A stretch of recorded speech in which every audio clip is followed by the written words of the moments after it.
Yo, what's up, y'all? This your boy again today for the second time, coming with another episode of Keeping It a Buck. Look, I don't know how I stumbled on this video. I'm gonna share with you guys, man, but I'm going to give my commentary on it because, again, I know some people are going to say, "Hey, you're carrying the water for Brandon Tatum, or you defending Brandon Tatum." No, what I want people to do is stop making excuses. Please, please stop making excuses. Instead of making excuses, make changes.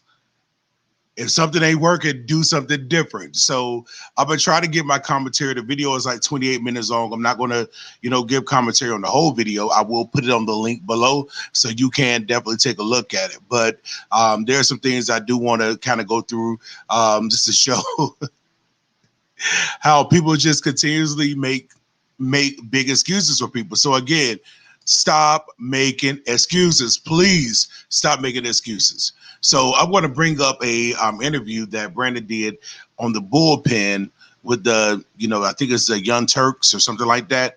And again, how I came on the video, I don't know, but I just wanted to watch it to see what was going to be said. And you're going to see the guy that he's a doctor, that he's interviewing Brandon. You're going to see him be disingenuous and how he's basically going to cut Brandon off from having this thought. And that's one thing I've learned because I've been in arguments with people, is that when I don't want them to get their point across, I raise my voice or I will become more aggressive, and which you will see that in the video. So again, I want people to stop making excuses. Even a doctor going to allude to, and people say this a lot, is that crime is associated with poverty. Okay, that could be true. But I know too many people that has been criminals. I was one of them at one point that was raised in a home that taught me, one, Christian values, two, just taught me how to treat my fellow man. Don't steal, don't kill, don't do none of those things to harm anybody. But I end up doing all those things. I couldn't blame that on my parents. I couldn't blame it on the community because nobody in the community told me to go to the store and steal. But it's a thing called accountability. And I want to let you know something, that the word accountability is not a cuss word. It is not a cuss word. I know that some people want to make it seem like one, but being accountable is something that we need to do. And so, and I'm going to say this and I'm going to go to the video, is that when we don't hold people accountable, it's just like with me when I was molested by this man and a close family member. And instead of me making sure he was held accountable for what he did to me, he was able to die a free man. Now, get me and hear me clearly. I do understand that love covers a multitude of sin. I get that. But some people need to be held accountable. Once you're held accountable, then you won't do it no more. When we were younger, and I know in the black community, I can speak from the black community. Now, I don't know what happened in the white community because I wasn't there in a predominantly white community, but in the black community, it was once upon a time when you did something wrong, another person can check you and your mom wouldn't get mad or your dad wouldn't get mad, or you had a certain level of respect. You didn't talk back to your adults, to elders. You didn't do nothing like that, because if not, you was held accountable on the spot. And even if you didn't know what the word accountability meant, you actually knew what it meant by the response after you messed up. So again, accountability is not a curse word. So I just wanted to make sure I put that in there. But we're going to go to the video real quick because it's amazing. And they're going to be talking about BLM and things of that nature. So I think Brandon held his own. And again, I'm not carrying Brandon's water, but when you do something good, you do something good. And I salute this doctor, man. You became a doctor against all odds. So in America, you became a doctor, and now you're going to law school. You say you're in your first year of law school. So I commend that. So I'm not sitting here just hating on that, but some of the ideology that some of the people spew, it bothers me. So again, without further ado, let's go to the video real quick. Let's go. They are singular in focus by design, not unintentionally, but intentionally. Let me give you another example. The United Negro College Fund, they only fund Negroes. They only fund black people. It's like saying, well, they don't care about brown people or they don't care about poor white people. Well, it's not that they don't care about them. As an organization, they have a singular focus by design. And Black Lives Matter as an organization, their singular focus is to put a razor sharp emphasis on the reality of unarmed black individuals who are being killed or accosted or violated constitutionally by members of law enforcement. That has been their mantra, that has been their design from day one. Do you have a problem with the fact that they are singular in focus, or do you have a problem with something else in relationship to Black Lives Matter? Well, Black Lives Matter, I don't believe that they're singular focus. Y'all, did you see how he was looking like, yeah, you know what I'm saying? I mean, I just said a lot of good stuff. But Brandon's come back. Man, I had to give that dude a salute because he came back hard. Let's go. In its totality, I mean, when you look at the mission statement that Black Lives Matter have on their website, and they've previously taken off the fact that they want to get rid of the nuclear family. It's a Marxist organization.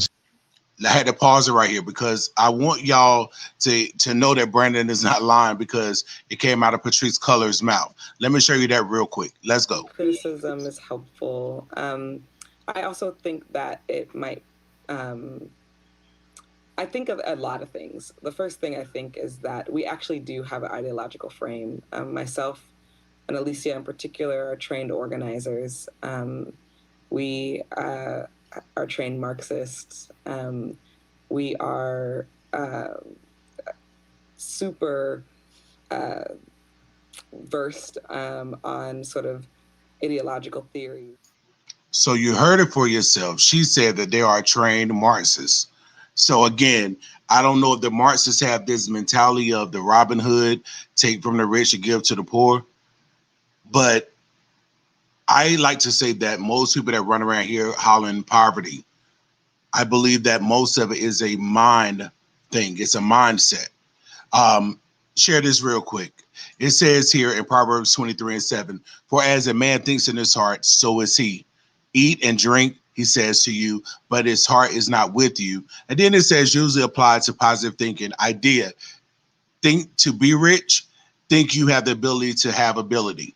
So this is the thing. So a man thinks, so is he. So anybody thinks, so are they. If you think you're a loser, you're probably going to be a loser. If you think you're a winner, you're going to be a winner. And then you associate yourself around people that are winners. So if there are 10 winners or 9 winners, if I associate myself around 9 winners, then I will be the 10th. If I hang around 9 losers, it's probably going to be the mindset that is in the group of 9 that I will become the 10th. So a man thinketh, so is he. You got some people that are so disingenuous saying that they really have your back and they want you to win, but in their heart they don't really mean it. And that's what that scripture, even when I was reading Proverbs 23:7, it just kind of stuck out to me. I'm saying, like, wait a minute, we always quote the first part, so a man think or believes in his heart, so is he. But we don't see that part where they're saying eat, drink, and they basically telling you, like, sit down, I got your back, but their heart is not with you. So you got to watch out for people that sitting up here like BLM that says their heart is with you and it's really not. Let's keep it real. When you really care about the Black community as Black people, then you hold your Black people accountable. You hold them accountable. When I did things that was wrong, the police held me accountable. My mom held me accountable. My mom said, you got arrested the first time, I'll bail you out because everybody made mistakes. But the second time I got arrested, all the way up to the 13th or 15th time, my mom said the second time she came to visit me, she said, you know what? And brought my nephews and nieces with me as well. And I can say this today, that none of my nieces and nephews have a criminal background, because I think when my mama showed them me behind jail walls, that it made an impact on their life. A matter of fact, my niece, she was about 2 or 3 at the time. And when she saw me, she started crying. She started hollering because she was like, that's not the man I know. I don't know him. She started crying. My hair was all nappy. I mean, you know, hey, and you see it out tonight. It was all nappy. And so so when it come down to it, I don't know what's going on with this screen, but at the same time, you know, I had to be held accountable. So it's a thing called accountability that some people don't want to do. But we're going to go back to Mr. Tatum and the doctors sparring or their exchange. Let's go. So not only are they trying to address things in the Black community, but they're also addressing things in the political arena. And the funny thing is that when you're talking about law enforcement and you're talking about police injustice, and you look at the money that was raised by Black Lives Matter, they haven't given any of that money or supported any of these people who have died in these claims of criminal justice reform. When you talk about George Floyd, you talk about Michael Brown, Breonna Taylor, nobody And let me just say this here: Tamir Wright's mom came out saying, "Well, Black Lives Matter did not do." And what they did do is that they actually gained popularity of the death of her son. Even Breonna Taylor's mother's come out, Michael Brown mother's come out, and fathers come out talking about how disingenuous BLM is. But it's so amazing that people are running around here saying Black Lives Matter. Yeah, they do matter. I mean, again, as I say all the time, they matter in the womb. They matter when you're minding your business, and then you have somebody get mad at you because you got on a pair of shoes or you got something that they want and they just want to take it. That's wrong. But I thought Black Lives Matter. When it really comes down to it, and most of the Black people I know, and I was raised in the hood, but the hood wasn't raised in me. So when it comes down to, I see so many young brothers, they have Jordans on it. Jordans, they cost anywhere from $150 to $350, depending on when they come out or what style. You see them walk around here with drive around with rims, and they have all these other things, but they claim being poor. I always say it amazes me that I see most of the dudes that I know from the hood that has got murder in the streets that they represent, that when it's time for them to be buried, they have to go fund me. You don't take $40 to get insurance on yourself. They have made it so easy now where you can get medical insurance. Get life insurance without a medical exam. So people need to remove the excuses. As I said before, stop the excuses and start making changes. That's all you got to do. But let's go. Has gotten money from Black Lives Matter or really financial support, although they're raising money on their deaths. Yeah, well, some people have, but I agree with you. There are some families that have come out publicly and said they did not receive anything. But it seems as if your beef is with the organization rather than the movement then, because the movement is the movement to give an emphasis, to grant an emphasis on the fact that Black lives do in fact matter. Do you subscribe to the social movement of Black Lives Matter? Yeah, I subscribe to justice for anybody that's treated unjust. In this case, specifically Black people that are treated unjust. I support that 1,000%. I think that if a police officer kill a Black man for no reason, or anybody, but let's talk specifically of Black people, I think that police officer should go to prison for life. And then I would even go as far as if a police officer were to intentionally kill somebody unjustifiably, they should get the death penalty because police are held to a higher standard. The problem with Black Lives Matter is that they don't have a genuine focus on Black lives. If they want to be centrally focused or focused on one thing, then they should name themselves after that one thing and not say they care about Black lives, because what affects Black lives the most is single parent, being in single parent homes, Black on Black violence. Some people don't like when I say that, but it's true. Well, let's talk about that. More Black people die at the hands of other Black people than they would ever at the hands of law enforcement officers unjustified. Right, so let's talk about that. I definitely understand your sentiment, right? So let's talk about murders, right? Less than 1% of the population will ever engage in a Do you see how you want to segue into something totally different? When Brandon hits you with facts, when anybody hits you with facts, then you want to go to a different conversation. So when Brandon started hitting with the facts, he said, okay, well, let's go to something else. Let's talk about something else. Because dude, even though I'm a doctor and I've went to school all these years, you're murdering me right now. Like what Brandon said is that, again, in the Black community, we're our own detriment. We do things to each other, but yet and still we're the ones out there in the street. When a white cop kill us, we out there saying Black Lives Matter. What about the little kids that are getting murdered by drive-bys? Or what about the little Black kids that are getting murdered because you want to retaliate over a bad drug deal? I would say this: if you got all this drug money and doing all this, Black man, white man, poor man, it does not matter, is that you should be able to take this money that you have, and then be able to invest something, or to be able to have something laid up for your kids. Get some insurance, do that. Some people get a leg up. Sometimes when people die, they get a substantial amount of money from insurance, and they're able to take that and invest and make more money from it. So again, I'm not saying make money off people's death, but in the chance that somebody dies and leave you an inheritance, then it's better to invest in something that's going to be residual than to sit up here and spend it on some Jordans. Because Michael Jordan, last time I checked, he paid. When Michael Kors paid, Gucci and Fendi paid, Louis Vuitton paid. They got money. So instead of investing in that, then you need to invest in yourself. That's all I'm saying. But let's go back to them talking. Murder. It is, when you look at it statistically in the context of the population, it is a very low numeric crime, but it is a high impact crime because murder impacts so many people, and it is a harsh reality in the society, and that's why we pay a lot of attention to it. But let's go back to a notion that you brought up about their focus, right? If you go to cities, for example, after the George Floyd murder, you do agree that was a murder? Oh yeah, 100%. Okay, all right, so we're on the same page with that, good. So after the George Floyd murder, it was actually Black Lives Matter who came in quickly and organized set up events, rallies. They called in some of the national individuals to bring more attention to that murder. And they are the ones who work with local officials in order to get the laws changed in that jurisdiction. But they've also done the same in the city of Atlanta. They've done the same in Miami. They've done the same in LA. They've done the same in New York. Now, here's what the organization tends not to do because of the politics that are involved. Politicians, they don't like to come out of these meetings saying, we made these changes because of the organization. We made these changes because of BLM.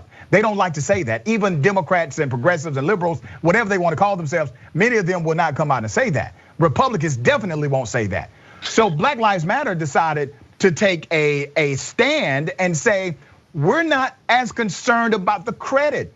I know what they did in Atlanta because I live in Atlanta. I know what they did after the George Floyd murder in Minneapolis because I'm friends with Benjamin Crump.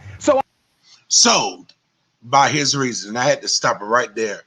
Benjamin Crump is paid. You hear me? Just it's like he's an ambulance chaser, in my opinion, just from what I've seen. And I ain't getting this from nobody else.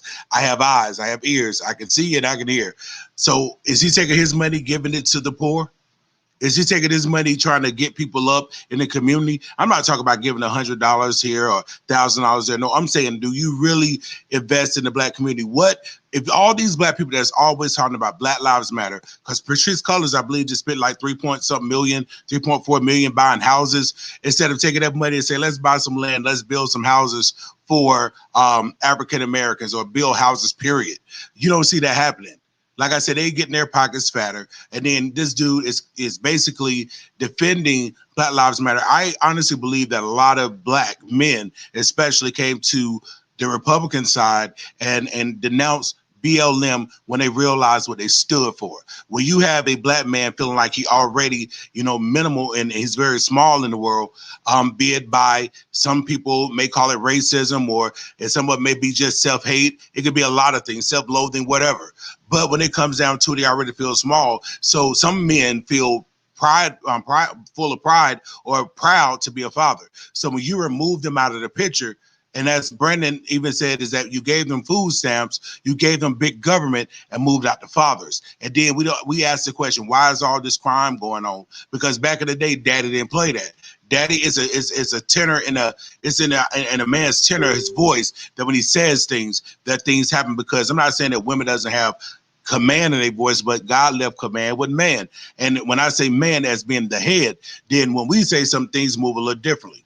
But so many men have become effeminized and they have become so emotional that they don't think rationally. And so this is what I'm saying this brother do. Instead of you sitting up here saying, look, I'm a father, I'm a Black man, and you trying to remove me out the picture. Those was the main reasons why I said, no, BLM, I can't support you. And then when I started saying that you're basically pushing a homosexual agenda, you want to make everybody gay and queer and everything is for everybody else. Everybody have a space except Black fathers. That's when I said deuces to Black Lives Matter. I always believe that Black Lives Matter. I believe all lives matter. Oh, dude, you sound like a coon. You sound like a Republican. No, all lives do matter. They do matter. Because if we really care about people, I honestly think that if you have been in any situation where someone that you love has been murdered or hurt, you understand that pain. So why would you want to inflict that on somebody else? But it's okay as long as it's not you. I'm gonna tell you, this system is teaching people how to be selfish, and that's my problem with the system. I promise you, I'm gonna try to cut this video down to 30 minutes. I'm at 29 minutes and 30 seconds. So let me go ahead and let this thing go forward. I know what they did, brother. So if you're going to criticize them, also be fair about the fact that they have been able to move the needle for some Black people and Black policies in the United States. Okay, well, I disagree, and here's why. When you think about, just say that if the Ku Klux Klan decided to go and use political leverage by burning down an entire city to get a law passed, that's domestic terrorism. The same thing that happens with Black Lives Matter. They go to a city not through a reasonable means of talking to public officials. They go into a city, burn down the city, burn down black businesses. People are dying in these riots. And then they're forcing the hand of people to make decisions politically. Let to me me, ask you that's this domestic question. terrorism. Now, let me finish. Let me finish. Hold because on. I don't have unlimited time. Oh, now you don't have time. Now you can say everything you want to say, but how in the whole heaven and hell, when this dude started putting out his point, now I have another question. That's what I'm saying. You trying to cause a diversion. You want to deflect. You want to go somewhere else because you know that maybe your listeners, maybe one or two of them may say, dude, what he's saying has some validity to it. That's what you're afraid of. This is what you're afraid of. And it bothers me. So I'm gonna let Brandon finish saying his statement. Okay, I have to explain the reason why I say this, because but and then when you look at the policies, you say the policies that are put in place, how have they actually benefited black people? None of this stuff about George Floyd will prevent black people from getting killed. Okay, so I get to the question, but let me offer a rebuttal to what you just said about them burning down. I thought you had a question. No, you really had a rebuttal. You should have led with that. I had a rebuttal to the statement. I'm gonna let you finish, but I'm gonna have a rebuttal. But no, you go lie and say you had a question and then follow up with I have a rebuttal just so you can get your point across. I'm gonna tell you something so disingenuous. I can't. Cities. How many members of the Black Lives Matter organization have been arrested for terrorism or vandalism or violence? How many? How many should or how many have? How many have been arrested, sir? You are a former police officer. You deal in data and statistics. If you're telling me that they've been engaged in acts of terrorism across the country, but none of them have been arrested, that means that your boys in blue have not been doing their jobs. That's what that means. But my question is the same. How many have been arrested? How many have been arrested, brother? It's federal prosecutors who are the ones who sir, these are city crimes. These aren't even federal. Federal government can't arrest you for vandalizing a building. Domestic terrorism, when you commit terror, you ask me terrorism. So brother, you don't have one person who's a member of Black Lives Matter who has been arrested, charged, and or convicted for vandalism, violence, or murder. No. Yes, you have. As Brandon said, and I'm gonna let him finish, there should have been people that was charged. And let me tell you something, when you go out, if I was hanging out with the KKK, and even though I'm black and the KKK is white, but if I'm hanging out with them and I'm doing criminal things, you think they're just going to single me out and say, okay, well, it's just Dante? No, they're going to say the KKK. So if these people don't want to have a negative light shine on them or shown on them, then they shouldn't be associating themselves with those type of people. My mom always says that you're judged by the company you keep. So you going out here with Black Lives Matter and you see that they have terrorized places. You've even seen some of the quote unquote Black Lives Matter members go to white people saying, this is our house, this is our street, this is this and the third. But yet and still, that's kind of mob-like mentality. And then when Brandon said that it should be a federal thing, he's right. Anything that's terroristic, I believe the federal government steps in and take over. So this dude was really mad, and look at his body language. He was just about to burst, because what some people think is because they have doctor in front of their name or they have attorney or esquire in front of their name, they think they know more than other people. Man, other people can read too. You know that, right? This is like ludicrous to me, but let's go because we got 6 minutes.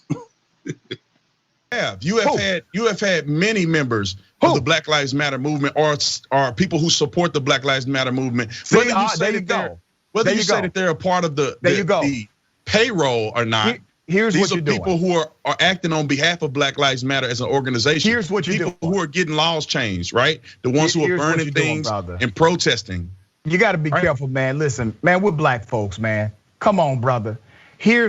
You think Brandon didn't know that when he came on the show and he could look at you? I think he can see. I don't think that he's blind. So I think he can see. So at the end of the day, you don't have to interject that we're both black men. I think he know that. But again, some people are just so obsessed with race. I think that some people really get an orgasm by talking about race. I don't mean to be lewd, but I'm just being honest. Like, really, everything that you're talking about has to be about race. This is crazy to me. But let them continue. Here's the danger in what you're doing. Okay. Just listen to me. Listen to me. Here's the danger of what you're doing.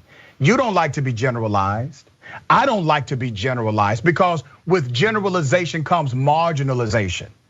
You can't connect the actions of someone who is vandalizing beside a protester as being part of the spirit of the protest. As a matter of fact, out of 7,300 plus events that were analyzed in a massive research study done by Harvard, 97% had no claim of violence whatsoever.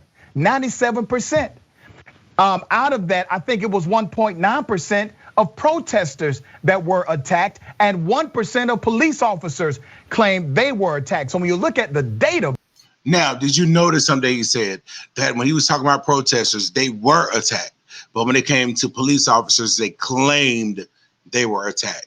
Let me tell you something. I went to the Black Lives Matter when it, like, I'm gonna say when George Floyd first, that first happened. I did go downtown Charlotte, and I was down there, and I'm being honest with you. You may go down there with intentions of just protesting, but when you get down there and they start looting, which I did not, but when they start looting and doing all the other stuff, it's like monkey see, monkey do. And I'm not calling black people monkeys, but get what I'm saying. It was to the point to where people that it had one intention, but when they got down there because of the energy and the environment and the persuasion, people did things that they wouldn't normally do. So again, I can agree with the doctor when he said that everybody that go down there to protest is not going down there to cause violence. But you have to understand if violence break out at an event that someone is holding, then the person that's holding the event is going to be held responsible. If I have a party and somebody gets shot at a party, they're not going to say they just got shot at the party. They're going to say, no, they got shot at Dante's party, or a person passed out at Dante's party. It's not going to be, just so vague. They're going to make it very descriptive. So unfortunately, because people are out there that genuinely want to do right, as far as just having a peaceful protest, but they have a lot of, infiltrators that come in and do other things, then again, if you don't want to be associated with that, do something different. But, most of the people we know come out when they come out to be terroristic, in my view, is they usually come out at nighttime, because most of the damage and stuff that we see, it usually happens when the sun go down. But I'll let them go ahead and continue to talk. Brother, I gotta go back to the data.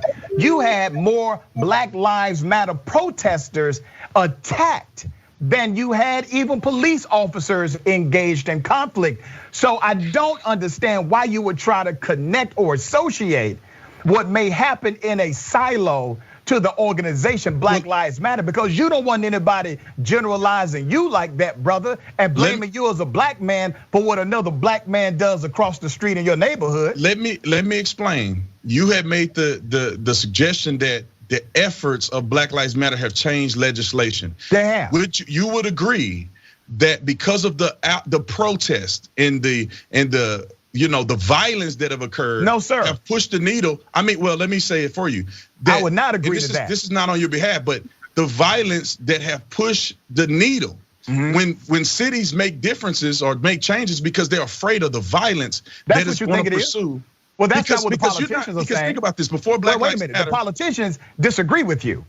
What politics? They're not changing anything until violence happened. No, sir, that's not true. The chokehold in Minneapolis have persisted for I don't know how many years. So how much violence happened in Ithaca, New York before they changed? You see what this dude do, and I had to let this play. And I'm really not trying to do the whole video. I'm not trying to give commentary on the whole video, but it's like the more he talks, it's like the more I feel like I need to, give my commentary on, because every time B start hitting it with them facts, you want to go to something else. It's funny to me. This is funny. Every time this dude starts spitting facts, this dude want to go to something else. He want to deflect. Man, stop that. Stop. Have a conversation. And I like the fact, and again, I'm not, I promise you I'm not sitting up here trying to be just like I'm Team Brandon. In this case, I am. But at the same time, Brandon cool and collected. He said, we got to say this dude is incensed. He is upset. Change the law. None. Not a bit of it. We're talking. You said George Floyd, so I'm talking about George Floyd. Yeah, but talking about George Floyd. Breonna Wait a minute, brother. Listen to yourself. You realize that after the George Floyd murder was televised, you had governments all across the country engage in putting more money into community policing without a semblance of violence happening in their. Yeah, they did, but it's the same organization, BLM, that was saying defund the police. But let them continue. Community, it was because not only of the outrage, but it was because of the citizens who were outraged. And the citizens included not only black people, but brown people and white people. Remember all the protests happening in majority white communities? Remember the protests that were happening overseas in support of Black Lives Matter? Violence. That's called pressure. That's the way it's supposed to happen. It wasn't because some black person threatened to harm, hurt, or injure somebody. But wait a minute, I have to stop. I have to. Just had a thought. Now, when people went to the Capitol on January the 6th, I wish that people have the same energy. Some people was trying to put pressure. Now, we had some people that did things that wasn't right, you know what I'm saying, at the people's house. And so when it comes down to it, they was trying to put pressure on people, but that was called an insurrection, right? That's an insurrection. But all this other stuff is just called pressure. I think I got it now. I think I get it. I think I got it. I think I got it now.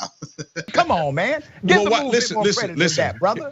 This is my perspective. You have a perspective, I have a perspective. When I see violence in these cities, I see people acting. I see politicians being afraid, and I see politicians making decisions because they don't want their city to burn. You know, I think that there was a lot of conflict and controversy in George Floyd's case with them doing a lot of things that can have, Chauvin win on an appeal. They did a lot of things that were unreasonable to do, which could cause them to drop the entire case and for Chauvin to get off on appeal. The reason they did it because of the fear of violence and destruction in their cities. What did they do that will cause Chauvin to get off on appeal? Well, let's start with this. They paid the family out millions of dollars before they finished picking a jury. They didn't sequester the jurors. Wait a minute, that has nothing to do with an appellate process. Well, okay, let me give you another example, which because that example doesn't fly, brother. Let me give you another example. Let me give you another example, which the judge lamented to when they were in the court hearing. When Maxine Waters came out on a protest and said, if they don't come up with a particular outcome, that there's gonna be more violence and more outrage. The judge in the case said that you have action on appeal. That, brother. I'm glad you brought that up, actually. So did the judge not say that? You said, absolutely, she did. Mention that something definitely needs to happen. And she told no, brother. Did the judge say that? Brother, listen. If you notice, this dude, Brandon asked him 3 times, did the judge not say that he had grounds for appeal? He don't want to admit to that. Yes, the dude had grounds for appeal. Brandon's going to also mention that they should have sequestered the jury, which they should have.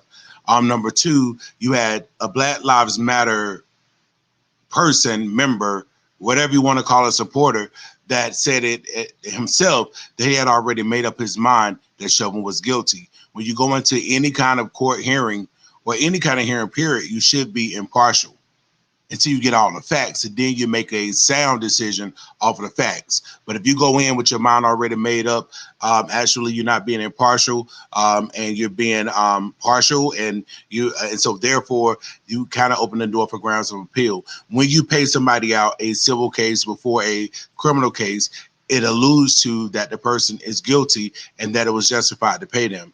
So let's say that Chauvin was found not guilty by any reasonable doubt.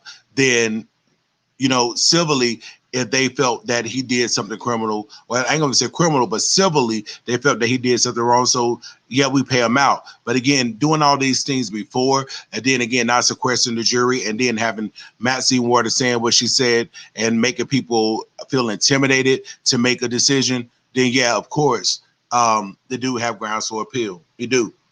You may not like it. It's just a fact. And I did go to criminal justice school, and I do. A matter of fact, that's my degree. I have it. If I need to show it to you, I will. I have no problem doing that, but let's continue.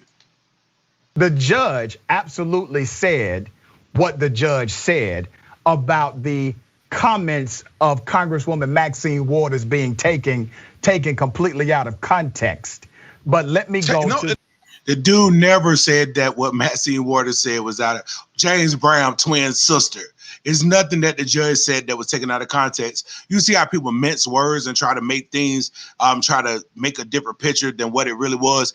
Everybody, if you have seen the case, you know what was said. If you haven't, go pull up the case. I'm quite sure it's still there because they still want to have people emotional. So go and look and see for yourself what the judge said. The judge basically whipped Maxine Waters behind and basically saying, you just open the door for appeal. I'm going to enter this in the record because I want them to know when it's time to go for an appeal, they have this right here as leverage, or they have this as a point of reference of why some people may have made decisions they made. This dude is so disingenuous, and it bothers me because he's too educated and too intelligent to think this way and to speak this way. It's ticking me off. And I said I wasn't going to go that long, but I have to get the full commentary. I'm sorry. Let's go. No, she wasn't taken out of context. Hold on, brother. Let me come on, man. Let me do my thing here, and you do your. Yeah, man. Come on, man. Come on, let me finesse, man. You messing up my finesse, man. Go ahead and let me finesse. That's what I'm trying to do. I'm trying to finesse, man. I'm trying to massage these people to believe this lie. I'm trying to make them feel good, man. So come on, you messing up my groove, man. You messing up my finesse. That's what you basically saying, bro. All right. Okay. Let's go back to the original statement that you made, because I don't want to miss that. You said that there are things that they did unreasonable that would cause Chauvin to appeal. You named two things completely unrelated. One, the fact that the family was paid out, and by the way, it was the largest payout settlement in the history of America, black or white, right? That has nothing to do with the trial whatsoever. So, and on that one. Now, let's go to Congresswoman Maxine Waters and her statement. She made a statement. She made a statement on the record. The judge decided to enter her statement into the record by acknowledging her statement. But here's the problem that you have with it becoming an appellate issue.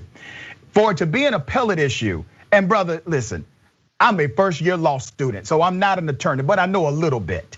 To make it an appellate issue, it must in fact be part of the trial and one of the grounds for an appeal. Having a congresswoman who has what is considered to be full immunity from comment. Literally, a congresswoman can say, or congressperson can say whatever they want to say, and they have full immunity from comment. Because of Listen, nobody's putting Maxine Waters on trial for what she said. Nobody's saying, look, bring criminal charges against her. That's not the point.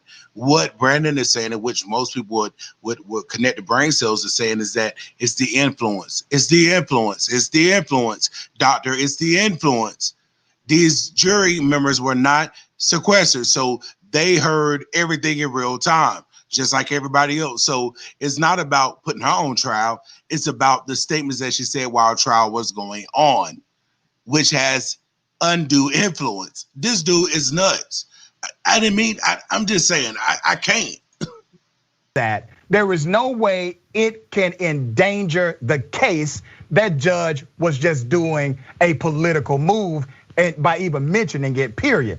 But what else do you have that they did wrong that will cause this case to be overturned? And brother, do you believe Chauvin committed murder or not? Well, that's the real question. Let's talk about a few things here. Well, it's not. Do y'all see them eyes, man? He is getting madder and madder about the moment. It's just like that other thing that we talk about, because they saying that basically, you know, another thing that we know about that they were saying something about being overturned. You know what I'm talking about? Start with an E, ends with an N. You know what I'm talking about? Happened back in 2020. You know what I'm talking about? They always saying it was baseless. There was nothing there to prove. And then when you start coming out with facts, they want to try to discredit those too.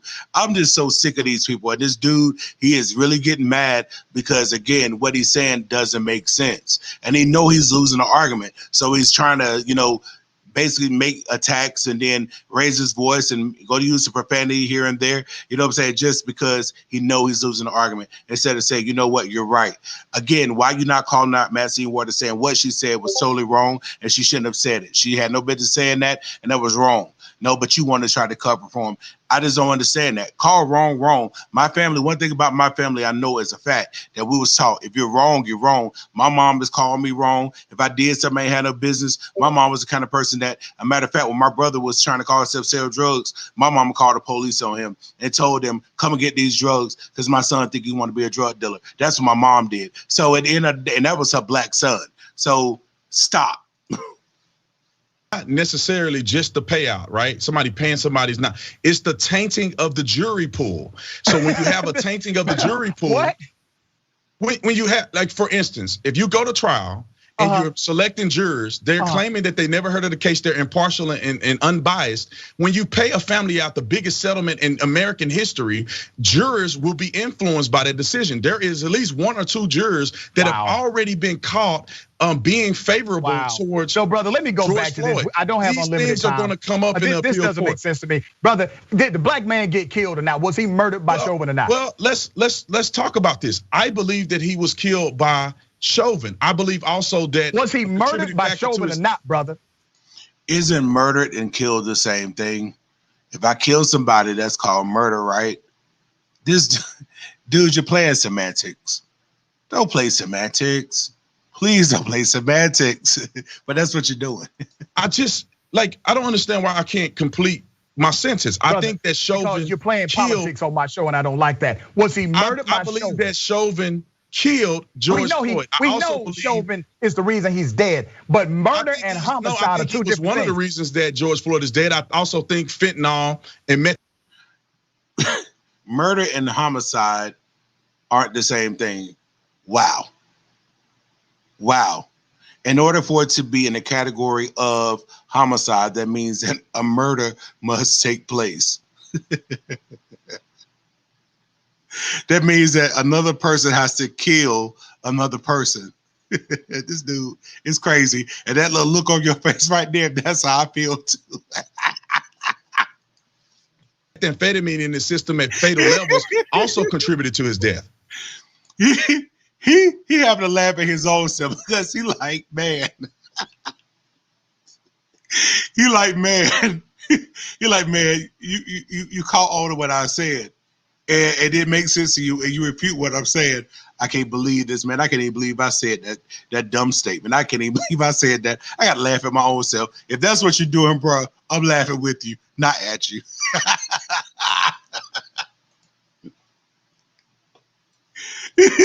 My. Is there not a reasonable conclusion that both causes? No, it's not. According to not only what we saw on video, but also what medical experts testified to and what a jury decided. They are the fact finders of the case. The jury didn't decide. The jury didn't decide that methamphetamine and fentanyl wasn't a cause. And the fact, hold on, wait a minute, brother. And the fact that the judge did not set aside the verdict. In that state, the judge has the authority to set aside a verdict if they believe that the verdict was in bad faith or the jury did not consider the evidence properly. This is how the justice system works. But no, you are conflating two things. They decided that Chauvin was responsible for his death, which is why Chauvin went to jail. But that's not eliminating. And the judge did not set aside the case because he already knew there was craziness going on outside the courthouse, and that Maxine Waters had already given the cue that if you do not get the right verdict, then the city go basically burn. The judge ain't crazy. I believe all of them lived in Minneapolis, so therefore, the dude said, "No, I want to go home in peace," and not in peace says. So he made a decision not to basically throw out the case. He basically said, "Let me punt it over to the appellate courts. Let them deal with it because I'm not." Responsible for the death of That's George not Floyd. Eliminating other situations or other circumstances that contributed to his death. That's all I'm saying. Can I ask you this question? Let me give you an example. Let's say I'm driving down the street, right? And I have asthma, okay? And a police officer decides to violate my constitutional rights by choking me against the law and against policy, and he chokes me. And I die. I die because he's choking me and I have asthma.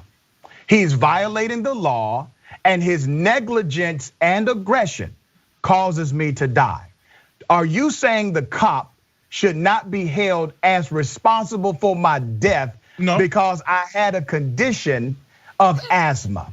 No, here's the thing. I think that you gave a completely different scenario than what happened, but the police is 100% responsible. Now, if you ingested, a fistful of cocaine and the officer that was the violated your, he had a speedball. You know what a speedball is, right? You realize, no, that's not what the evidence methamphetamine shows. is. And I really need you fatal. to go back and look at the case because I never said that Chauvin was not guilty. I'm just only telling you that two things contributed to George Floyd's death. But the medical expert says it was not a lethal amount of that in his system. It wasn't lethal. Okay. Why do you keep saying that?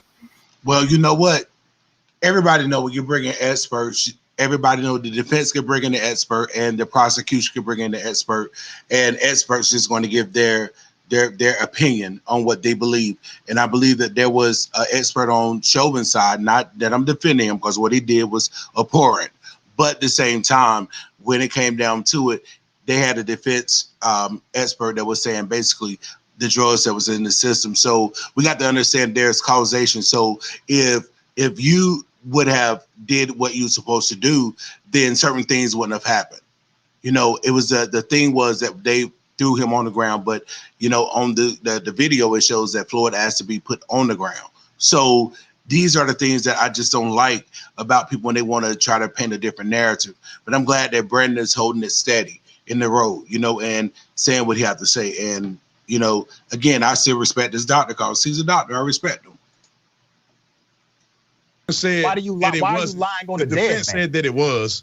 A reasonable person will believe that it can cause you to die if you ingest fentanyl and methamphetamine in a speedball. This is just really interesting. Brother, I thought you would do your homework a little better than this, but I do encourage you to go back and actually read the case transcript. I watched the whole trial online. Okay. I watched the whole trial. All right. Well, great, but you obviously didn't get it. You didn't understand. Because even in this, you have a problem with the family getting paid out. Now, have you ever had a problem with a white family getting paid out by one of these cities? Give me a scenario where I had a problem, where I didn't have a problem. I'm just asking. You have a problem with this family being paid out a wrongful death? No, I didn't. You just said it tainted the jury pool. Well, you don't pay him out before the guy is guilty. That's all I'm saying. If he was wrong. Wait a minute. So you're telling me that civil justice must be withheld until criminal justice takes place? You don't want to interfere. You don't want to interfere with the criminal side of it. So you do not make decisions that can interfere with the jury pool. Therefore, the case will get thrown out. It's different, brother. We all know it's different. Dude, you need to go ahead and concede that one thing affects the other. It affects the other. Stop this. Stop. Man, civil process. Listen, it can taint a jury pool. No, pay out the family. It can't. It doesn't, and it did not. Okay. I mean, that's your opinion, but we'll see. Let me move on to something else you said. And let me talk briefly about some of the stats in relationship to policing and black and brown bodies. All right, black Americans are 3.23 times more likely than white Americans to be killed by police, according to a new study. This comes out of Harvard. The researchers examined well over 5,000 police-related deaths in the US. Rates of deadly police encounters were higher in West and South than in the Midwest and Northeast. And they also found that black and brown individuals were searched at a rate of 3 to 7 times more than whites. However, whites were more likely to have illegal contraband on their person. See, look at your face. The reason why you reject that, even though you haven't even been curious about the data, the reason why you automatically reject that in your body language is because you have been indoctrinated to believe something that's not true. So you can read my mind. Is that brother? I can read your damn body language. Come on, man. My mind is saying Joe Biden's famous line. Come on, man. Okay. Well, I'm gonna let you finish, and then I want to comment on that. Yeah, absolutely. 28% of all persons stopped by the Los Angeles police during the last 6 months of 2018 were black, while black people account for just 9% of the city's population. In San Francisco, the black population has shrunk over the decades to about 5% of the city's total population, but 26% of all stops carried out by that police department were of black people, marking the widest racial disparity in police stops of the 8 reporting agencies. And once again, when they crunched the data, whites were more likely to have contraband in their vehicles than blacks based on their stop record. This is their own data. I'm not taking this data from some far out group that has an agenda. This is from their own policing data, which sparked them to change internal policies. So you still don't believe there's racism in policing? No, I mean you didn't, and not one time did you speak directly to the fact of that being racist versus it being something that affects black people disproportionately. Disproportionality don't necessarily. Let me finish, brother. Wait. Let me finish, brother. Just affects black people disproportionately. Disproportionality doesn't necessarily mean racism. Let me explain. Let me explain. So there's a lot of context here to violent crimes in association with police encounters. Here's an example. Black people in America, which make up a very small percentage of Americans, and the violent black people make up an even smaller percentage of black people. So about 1-2% of black people in this country commit over half of violent crimes in this country, and almost half of all the murders are committed by this small portion of black people in America. That is incorrect. This is FBI statistic that you can look it up. Let me tell you where you're wrong at. But brother, I got to correct. Come on, man. When you talk about black, let me finish and then you correct me. Well, I will correct it now and then let you finish. Okay. You're interrupting my argument. Yeah, but you're making the wrong argument, and you made a classic mistake. Because you ain't saying what I want you to say. It's the wrong argument. I thought this was the purpose of an argument or a debate. It's for you to say what you say, and I say what I say, and let people make up their minds what they want to believe. I can't take it. The rate that you're looking for is homicide. So you have black folks at 13.8% of the population are connected to roughly 50 to 51% of homicides in America. Now, homicides in the data, they do not distinguish between murders and self-defense. It only says homicide. Second, hold on, brother. Second, you said violent crimes. That is patently false. They do not make up 50% or more of all of the violent crimes in the United States of America. And here's something else you should research. Whites are more likely to commit crimes against children. Whites are more likely to commit crimes against co-workers. Whites are more likely to commit crimes against individuals. And this is why I said we need to stop making excuses, because you have 2 black men sitting here talking. They're talking about black issues, but again, you want to segue and you want to deflect and talk about what's going on in the white community. No, Brandon trying to hold in the road, talking about the things that are going on in the black community, but yet still you want to point out what's going on over there. That doesn't make sense. You talk about what's going on in our community and what we could do to make it better, but you don't want to have that conversation, because when you have that conversation, what happens is you get counseled, get labeled as a coon, a panderer, or whatever the case may be. And you don't want that. You want everybody to like you, don't you, doctor? Man, this is crazy.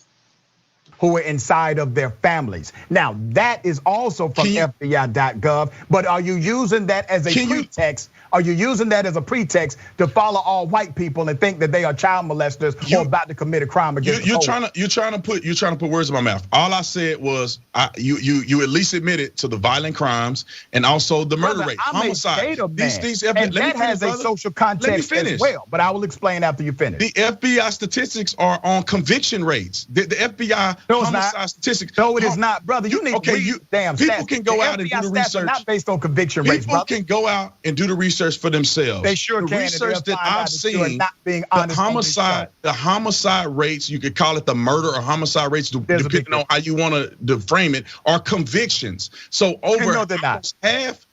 Can you let me finish? Almost half of all the murders that occur are occurring by less than 13% of the population, because 13% is all black people. Half of those black people are males. Most is males between the ages of 16 and 35. And so that's even a smaller portion. So when you have 2 or 1% of the American population, even close to half of the murders and over half of violent crimes in this country, that will necessitate more of a police response. Now, if you're sitting here telling me, and you've never been a police officer before, you're telling me that police officers, let me finish, that police officers are sitting here letting white people just commit crimes running rampant. Just because they're white, they're willing to turn a blind eye to sexual assault, to them robbing and murdering people. I mean, brother, you're far-fetched in that approach. All right, let me respond. Look at police encounters, and you have to look at the reason why police are encountering black people. That's the reason why they're disproportionately arrested. That's why black people are incarcerated. All right, I gotta wrap it up, brother. My producers are giving me the wrap-up time, but I want you to remember that first of all, the violent crime ratio is always clumped into this homicide ratio. It simply does not fit. Here's another study I want you to examine when you get an opportunity, because you kind of hit on it in your discussion. There's a bigger causal link between poverty and violent crime, which is not racism. And wait a minute, brother. Let me finish the point, because I'm going somewhere with it. 98%. That's the number you should remember. 98% of the violent crimes and homicides occur with people who are under the poverty line or right at the poverty line. I agree. 98%, which tells us that it's actually the deprivation of a lack of economy. That is a more causal link than race. So are we? I have to stop right here because I'm not going to try to make this go any longer. But what I'm going to say here, that statement right there was what made me do this video. I had to, because again, you want to talk about people being under the poverty line, and 98% of the people, remember this number. What I do know is that there are some poor people that live in black, white, Hispanic communities, whatever the case may be. But this is a thing, just because people live in the hood doesn't mean they don't have money. Some people just don't want to spend more money. Some people have the mindset is that I can't leave the hood, I'm gonna stay in the hood. And so that's what happens.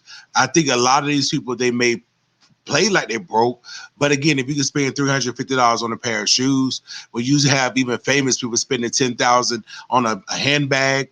Yeah, you can't talk about people being broke. If you really care about people, then you'll put this money together and you'll maybe came up with a bank, where you can fund black people, if that's what you want to do. But no, I believe white taxpayers pay money in. I believe that legal immigrants, they pay money into the tax system. So I don't understand. With this ideology and the way these people think, let's just say that they say, well, black people, all the taxes you pay go to your causes, and white people, all the money you pay go to your causes. Who you think want to suffer? We're all in this together. Now, do I believe in high taxes? Heck no. But I understand why some of the taxes that are taken, they help some people, and I ain't got no problem with that. But it's funny to me that people become politicians and they make more money than the people they're supposed to work for. I don't understand that. I've never gotten that. But I just want to close with this right here. Two things is this right here. I refuse to live behind excuses. If your past was tough, work to make your future better. Do not repeat the same mistakes, whether they are yours or someone else's. So if somebody else made a mistake, or if I make a mistake, I'm learning from it. I'm not going to repeat it. Not going to repeat it. I'm not. I refuse to repeat it. And I'm going to say this right here as well. I like this, something that Charles Stanley, I believe, said. He said, sin and accountability are not popular messages, yet being trendy and well-liked is not the point. We're here to carry out the work of the mission of God, even when doing so is uncomfortable. So this is what we're here for. We're here to make things better. We're here to say things against the grain. Anybody and most people that went against the grain and they became successful after that, they have a greater appreciation for it. And I think that's why a lot of people don't respect the things that they get from the government or whatever the case may be, because it's given to them. People that work hard and they get something by working hard, they appreciate it better. My mom gave me a car, and when she gave me the car, I didn't take care of it. But when I had to pay 15 stacks for my own, I appreciate that car. I get the oil change. I get the tires rotated. I get the maintenance done to the car that I have to do because I paid for it. So it's a greater appreciation. So if you want to restore dignity back in people, let people do it on their own, because they appreciate it more than when people just hand them things. It's just that simple. So again, y'all can, like, share, comment, do what y'all feel that you need to do. But I just had to do that. I just had to do that that commentary on that video, and I'm sorry that it ran so long. If you don't watch the whole video, I understand, but I just had to give my commentary on that. And again, I don't like to do 2 videos one day, but this one, I don't think I would have been able to sleep right without saying something. And so I had to come and talk to my people. So again, like, share, comment, and subscribe. I definitely thank you. Thank you all again. That has pushed me past the 500 mark, you know. And I also want to tell everyone in the last video, the comments that you put on there to basically remind me of my purpose. I appreciate that too. Please understand it's not going unnoticed. I definitely appreciate it. I love you guys. Stay up and stay blessed. Peace.